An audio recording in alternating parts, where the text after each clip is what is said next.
Previous video में हमने nervous tissues और एपिथेलियल टिश्यूज़ को देखा था। पहले आप वो वीडियो देख लें ताकि आपका कॉन्सेप्ट अच्छे से क्लियर हो जाए। नेक्स्ट अगर हम बात करते हैं मस्कुलर टिश्यूज़ के बारे में, सो मस्कुलर टिश्यूज़ स्पेशलाइज्ड सेल्स से मिलकर बने होते हैं जिनमें मसल फाइबर्स होते हैं और इनका काम क्या होता है कि मूवमेंट प्रोड्यूस करना। अब मूवमेंट कैसे कराते हैं, ये मसल्स कॉन्ट्रैक्ट होते हैं और रिलैक्स होते हैं ताकि मूवमेंट हो सके।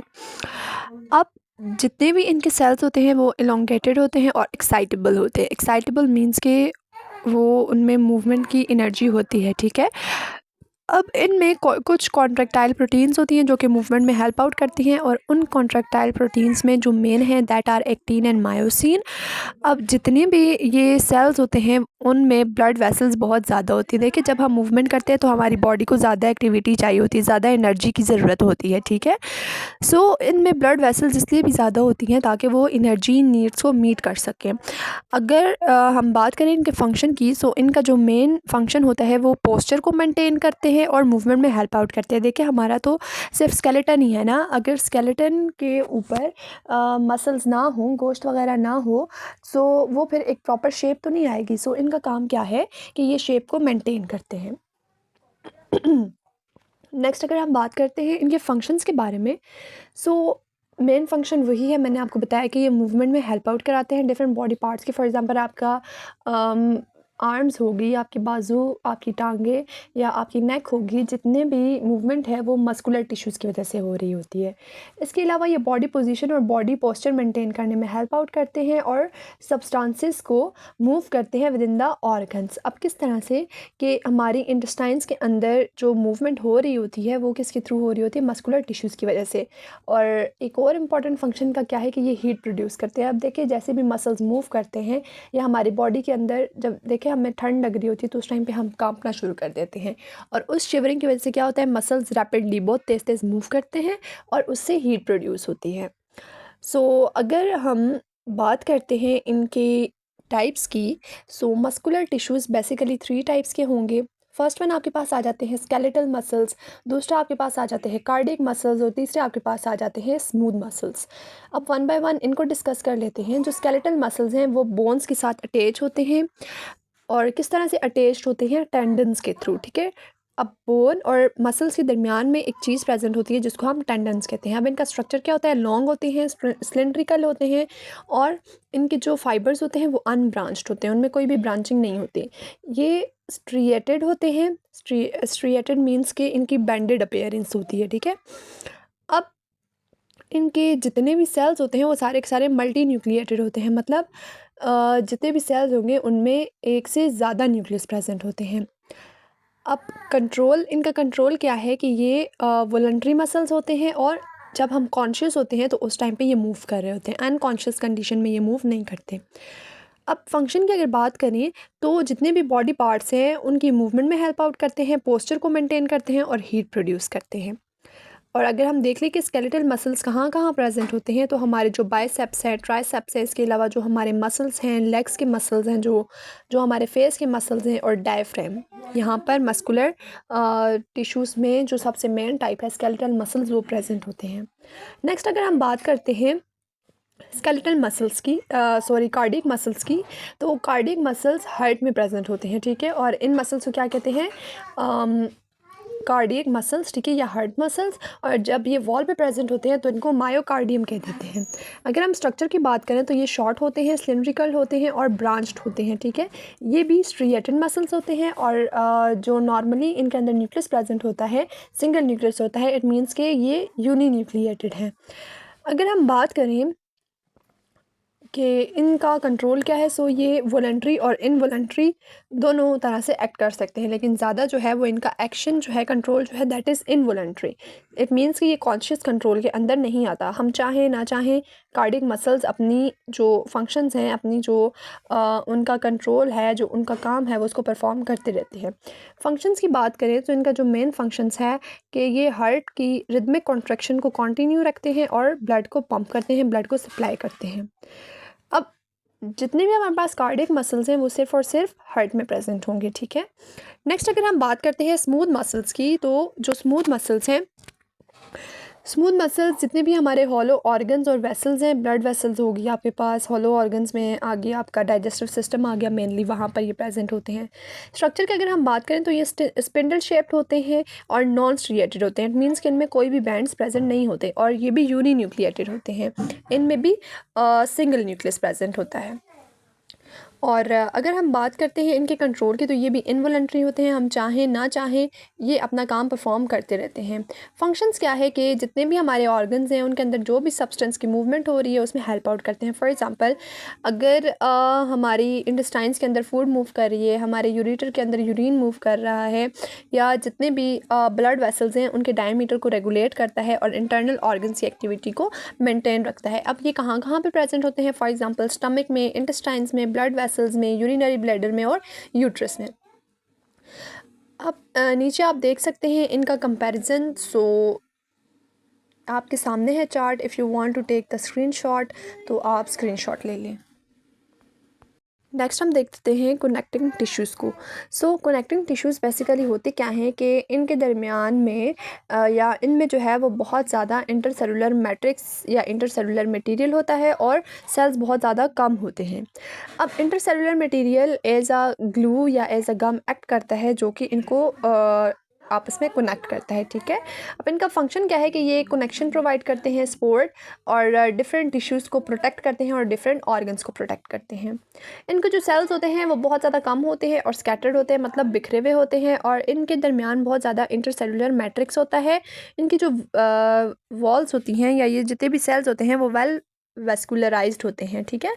अब इसके अलावा ये जितने भी हमारे पास बनते हैं कनेक्टिंग टिश्यूज़, तो जब एम्ब्रियोनिक स्टेजेस पे होते हैं तो ये कहाँ से डिराइव हो रहे होते हैं? मेसोडर्म से। ठीक है।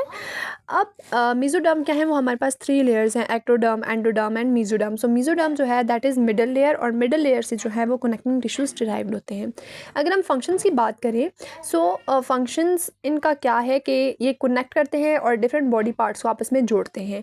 ये सपोर्ट एंड स्ट्रेंथ प्रोवाइड करते हैं, डिफरेंट ऑर्गन्स को प्रोटेक्ट करते हैं, एनर्जी स्टोर करते हैं, और वो एनर्जी किस फॉर्म में स्टोर होती है? फैट्स के फॉर्म में, और रिपेयरिंग में और हीलिंग में हेल्प आउट करते हैं। ठीक है। फॉर एग्जांपल, अगर आपको कहीं चोट लग गई है तो वहाँ पे जो हीलिंग और रिपेयरिंग होगी वो कौन करेगा? कनेक्टिव टिश्यूज़ करेंगे। ठीक है। अगर हम एग्जांपल्स की बात करें या टाइप्स की बात करें कि इसकी कौन कौन सी टाइप्स हैं, तो फर्स्ट वन आपके पास आ जाते हैं एरियोलर टिश्यूज़, फिर एडिपोज टिश्यूज़, फिर उसके बाद आ जाते हैं डेंस कनेक्टिव टिश्यूज़, फिर आपके पास आ जाते हैं कार्टिलेज, देन आपके पास आ जाती हैं बोन्स, फिर आ जाते हैं आपके पास blood. So blood and bone, यहाँ पे देखिए 2 मेन ऐसे हैं जिनको हम एक अलग ऑर्गन या मतलब एक अंडर द अलग सिस्टम लेके जाते हैं, लेकिन जो आपकी बोन्स हैं और जो ब्लड है और cartilage is a type of bone and it is generally soft ना, सो ये बहुत सॉफ्ट सी होती है। आप अपने कान को हाथ लगाएंगे तो ये जो सॉफ्ट पार्ट है, सॉफ्ट हड्डी जैसा जो फील होता है, दैट इज़ कार्टिलेज। ठीक है। अब कार्टिलेज, बोन और ब्लड जो है ये भी कनेक्टिंग टिश्यूज़ की टाइप्स है। सो वन बाय वन हम इनको देख लेते हैं। First of all we will discuss about the areolar tissues. तो ये लूज कनेक्टिव टिश्यूज़ होते हैं और स्किन के नीचे पाए जाते हैं और डिफरेंट ऑर्गन्स के अराउंड पाए जाते हैं। अब इनके फीचर्स क्या हैं कि इनका जो मैट्रिक्स होता है वो बहुत ज़्यादा लूज़ होता है, इतना कम्पैक्ट या डेंस नहीं होता है। इसमें हर तरह के सेल्स होते हैं और हर तरह के फाइबर्स प्रेजेंट होते हैं। अब इनका फंक्शन क्या है कि ये टिश्यूज़ को आपस में बाइंड करने के लिए और डिफरेंट जो आपके पास इंजरीज़ वगैरह हो जाती हैं उनको रिपेयर करने में हेल्प आउट करते हैं। ठीक है। अब अगर हम बात करते हैं, अच्छा देखिए यहाँ पे हमने बोला कि ऑल टाइप्स ऑफ सेल्स होते हैं, तो इसमें कौन कौन से सेल्स होंगे? फिब्रोब्लास्ट होंगे, मैक्रोफेजेस होंगे, कोलेजन फाइबर होगा और इलास्टिक फाइबर होगा।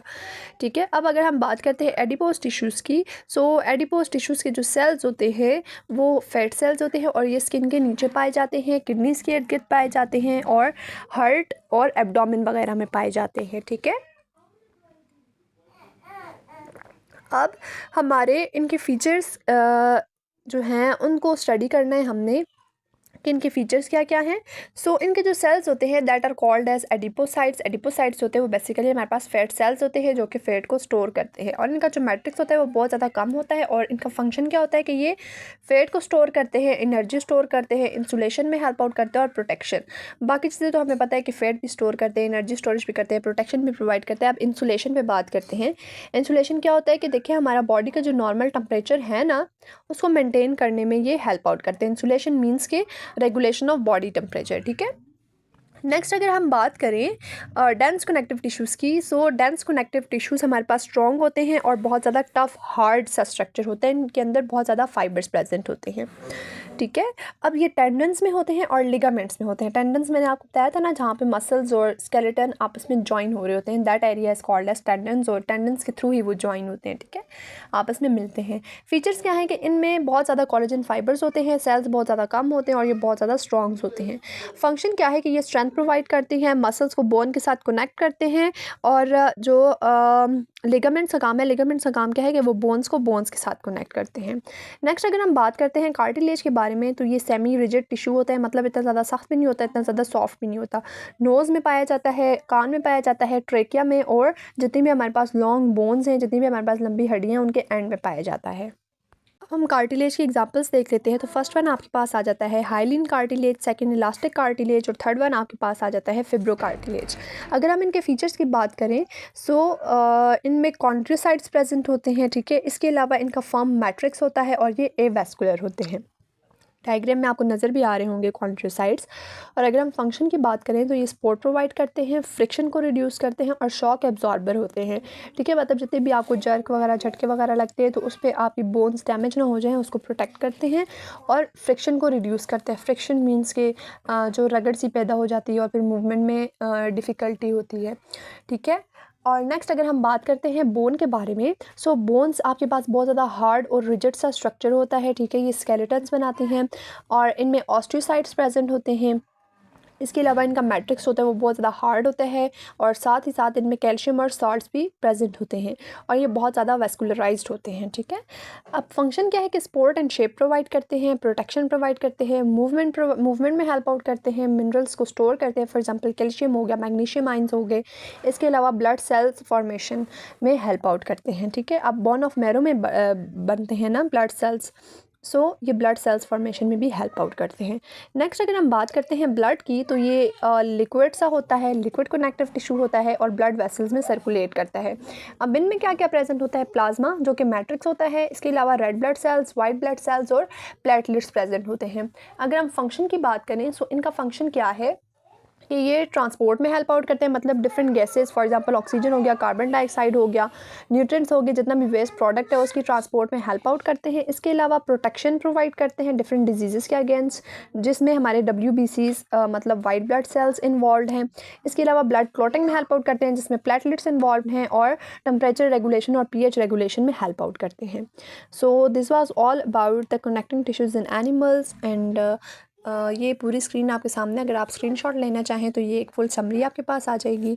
अगर आपको कोई भी कन्फ्यूजन है तो आप पूछ सकते हैं। मिलते हैं नेक्स्ट वीडियो में। अल्लाह हाफ़िज़।